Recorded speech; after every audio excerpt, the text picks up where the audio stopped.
ፋርማሲ መድኃኒት ተፈለገና መድኃኒቱ አንድ የመንግስት ፋርማሲ ውስጥ እዚህ ሀገር ከነማ ፋርማሲ ውስጥ ነበረ ተብሎ ዋጋው 2500 ብር የሚሸጥ መድኃኒት የለም።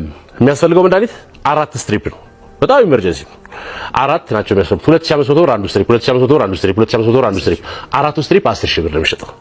አሁን እዛ ፋርማሲ ሲሄድ ልጅ ከነማ ፋርማሲ የለም አንድ ስትሪፕ አለኝ የቀረችው እቺ ብቻ ነች የትም አታገኝም ጠፍቷል ይሏል። እሺ ብሎ አንድ ስትሪፑን ገዛና ተቀብሎ ሄደ። ከዛ በኋላ ደዋወለ የትም አታገኝም አሉ ይባል። እስቲ እንዲህ የሚባል ፋርማሲ ሂድ ተብሎ ቦሌ መድኃኒዓለም አካባቢ ሄደ። አንድ ፋርማሲ ውስጥ ሄደ አገኘው መድኃኒቱን። ከዛ ስንት ነው መድኃኒቱ ሲለው አንዱ ስትሪፕ 10000 ብር አራቱ ስትሪፕ 40000 ብር 10 10 10 10 2500 የሚሸጠው ማለት ነው።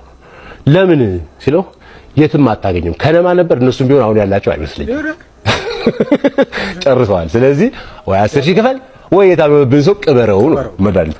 ይሄ እንደዚህ አይነት አያገባኝም ማለት ከሰብአዊነት የራቀ ገንዘብ ፍለጋውን አሁን አንተ በዚህ 40000 ብር ምንድነው የምታደርገው? እስቲ እንደው በፈጠረ እስቲ ምንድነው የምትገዛበት? የት ጨረቃ ላይ ነው ቦታ የምትመራው? ሰው ታሞበታል እኮ ሰውየው ሊሞት ነው ሰውየው የታመመው ሰው ምን አለበት ሐቅን ወስደህ ሸጠ ብትጠቀም። ይሄ ሰውዬ የረሳው ነገር ምንድነው?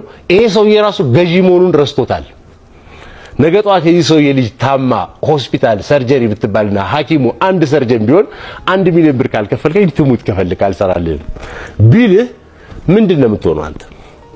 ገንዘቡ ሳይኖር ቀበርክ ልጅን ማለት አለ። አዎ ሰሜ ባሪያው ምን ያህል በዚህ ጊዜ ሰውና ሰው እንዴት እንደተጨካከነ ገንዘብን ብቻ እንዴት እያመለከነ እንደሆነ ቁልጭ አርጎ አሳይቱን መጥቷል ማለት ነው። የታዘበውን ትዝብት አዎ ኧረ ሰሜ ባሪያው ከዚህም ብሷል።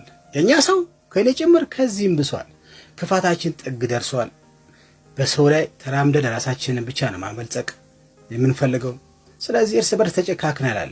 ጎበዝ መመለስና መረዳዳት አለብን። እኛ ለኛ ካልኖረን እንዴት ነው ነገሩ ብሎ የታዘበውን ትዝብት አካፍሎን መጥቷል ማለት ነው። ሰሜ ባሪያው በቃ የታዘባቸውን ትዝብቶች በየሳምንቱ ሶሻል ሚዲያ ላይ ቁጭ የሚያደርግልን ወንድማችን ነው።